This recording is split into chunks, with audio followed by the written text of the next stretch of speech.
Okay, hello, this is Maynard. This is my first GoFundMe campaign. Okay, it's a lot of information to cover. I will try to be as concise as I can. Okay, so the problem has to do with kids. 3 kids. Well, at the time, they were living in my house. They were of the ages 10, 11, and 14, and now their ages are 11, 12, and 14. Well, the oldest one might be 15 now. Okay, so let me begin the story in chronological order.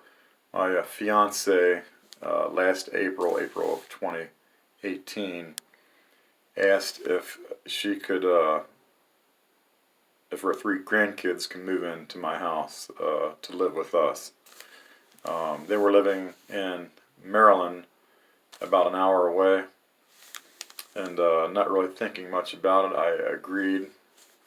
The reason why her kids needed a place to live was because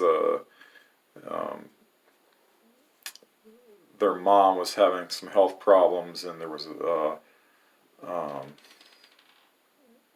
situation, I guess, where she was yelling at the kids a lot and supposedly even abusing them.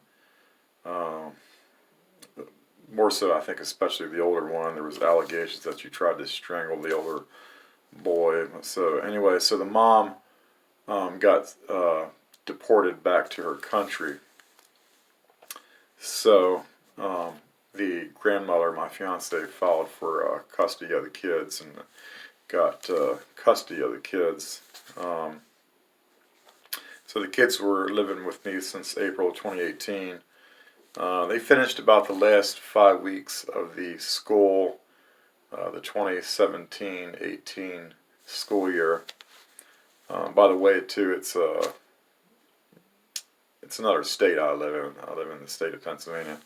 So the kids were dealing with the social services agency down in Maryland where they were living. And so when you move, I guess you have to tell them where you're moving. So the social services place up here, it's called Children, Families, and Youth Services, I believe, or something very similar. So back in June, I know that the 2 boys, I know, got into some trouble in school. They loved knives and things like that. They took some of my little pocket knives I have. I don't know where they found them, but even I didn't know where they were. Some pocket knives, and took them to school, things like that. So they got in trouble with that. I guess too, they were bored living in my house. I didn't have cable or satellite, so they were playing a lot of the violent video games. So the 2 boys were in a mental rehabilitation hospital back in June. 2 different ones. One was in one for 3 weeks in one mental rehabilitation hospital, and the other one was in another one for about 6 weeks. So when they got dismissed, they sent them home with a prescription for psychiatric drugs. The older one, an antidepressant, I believe it was Prozac, and the other boy got sent some drug. It's just a drug that kind of just like subdues you, I guess. They can be used for many things. From the research I did, like high blood pressure. But the psychiatric drugs were kind of having negative effects on the boys. The older one, he was actually becoming like very enraged very easily.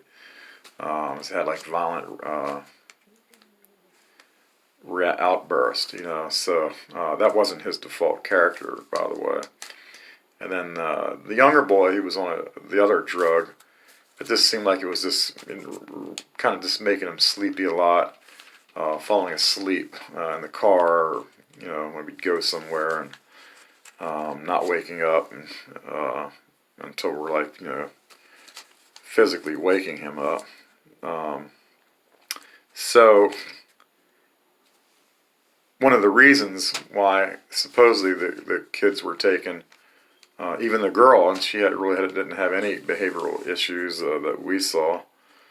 But one of the issues I heard why they were taken is because she did not refill the prescription. I think that was meant mostly for the older boy, but she claimed it was costing like $250 a month. So allegedly the kids, I don't know if it was all of them, but they didn't have health insurance. So I don't know why they didn't sign them up for the CHIPS program, the Children Health Insurance Program, which our state has, or at least had at one time. It was always advertised on TV, actually. So I don't know why they feel that you have to take a kid out of the home to help a kid. So anyway, so all three kids are in foster care. And by the way, these foster families, they're not doing that for free. They give them I think something like $65 a day for each kid. So that's one of my qualms too. They can give you financial resources, but they didn't give us any financial resources. So it's just crazy the way the system works. So during the summertime, I had a lot of social services workers coming to my house. I just thought they were mostly just asking, how or just seeing how the kids were doing. I just thought they were giving them talk therapy, seeing how they're doing. None of them hardly ever at all, I believe, asked me any questions, even though it was my house. So it seems like I was just totally ignored. But there was allegations I heard that supposedly I told them I didn't want them to live in my house. But nobody came to verify that to me, so I thought that was something. So the kids were taken and put in foster care. The older boy is in one place. He got taken around mid-November of 2018, and the two younger ones got taken late in November, that same month, and later in the month. So, and they're at the same place, the two younger ones. The 11-year-old girl who's 11 now, and the boy who's 12 now.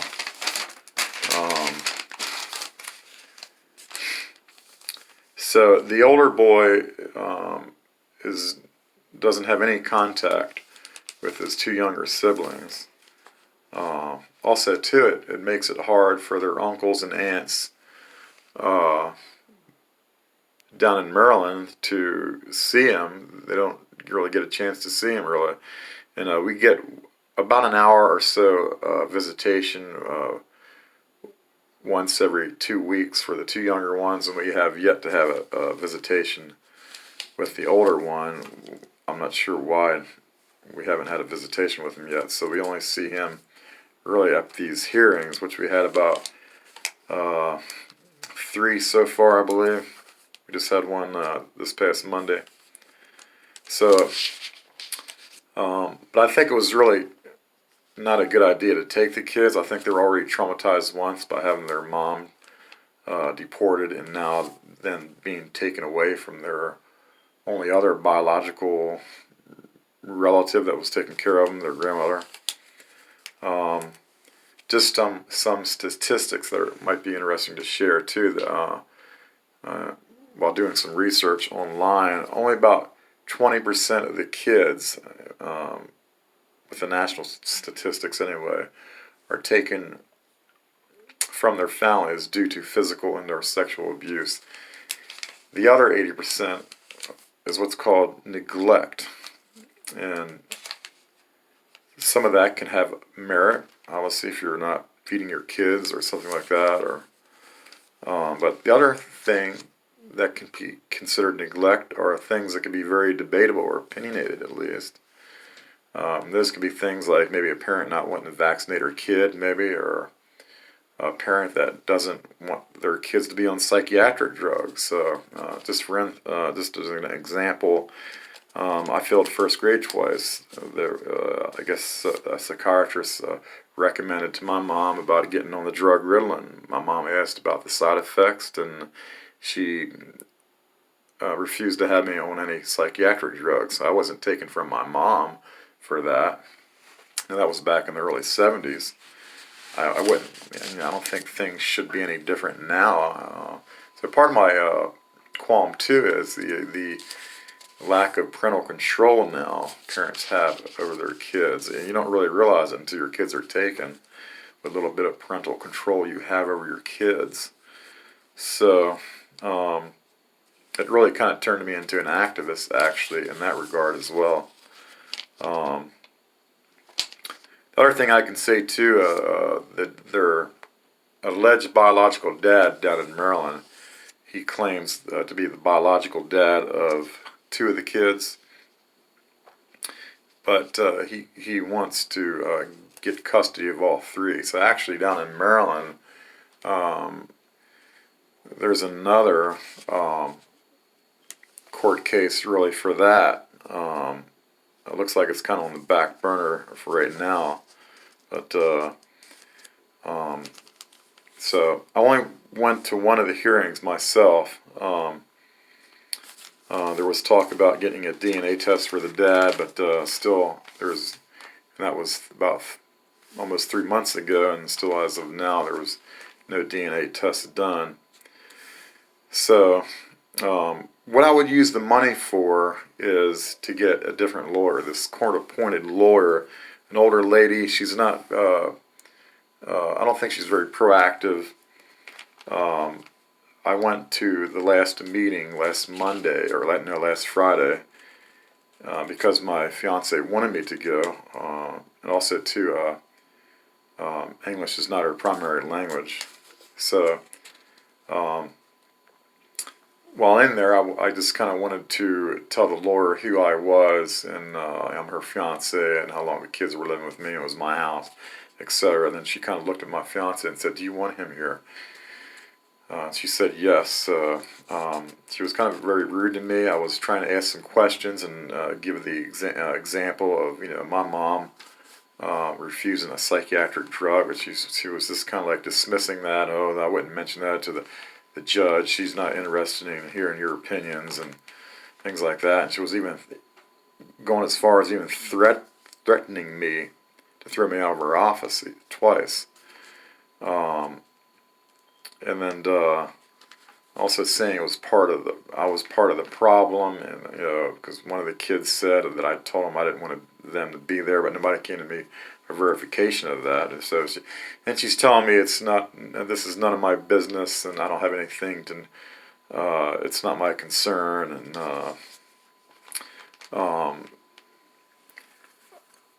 so I would like to use the money. If I were to get any money, to try to get a different lawyer. This lawyer seems more pro-opposition than pro-defense. This last hearing, actually, she barred me from the hearing. She was a little late this hearing.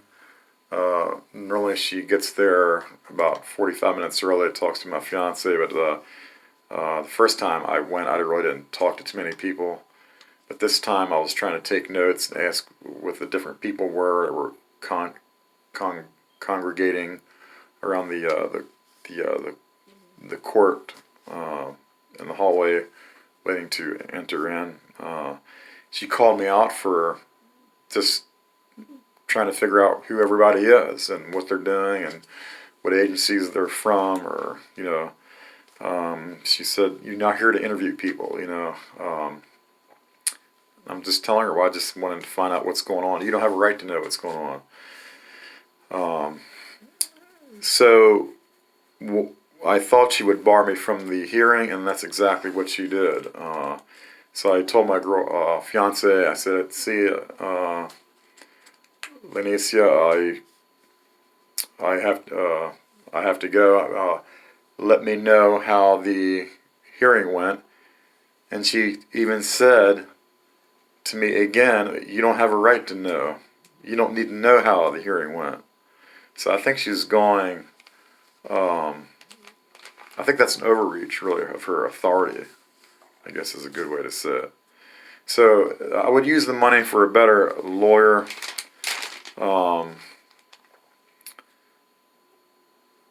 So that's basically it. If there's any money left over, I even thought about maybe using it maybe to help other people in this a similar problem, possibly donating the proceeds to maybe a parental rights advocacy group, or maybe I can even take a vote on that. So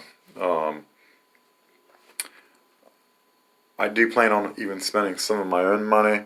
I did talk to one lawyer at the law firm. They do offer free consultations, but they did want a $3,000 retainer fee. So they said it could be less than that. If it was, they would give you some back, or it could be more than that, being that it's 3 kids. So that's my story. If anybody even has any other suggestions or comments, or even other ways they could help other than donating money, I would appreciate that as well. So, or if you have any other questions, or something maybe I forgot to say, or you want to know about the situation, I would appreciate it. Any little bit can help, even if it's just $1. That would be appreciated. Okay, I guess I'll sign off for now. Thanks for listening. Bye.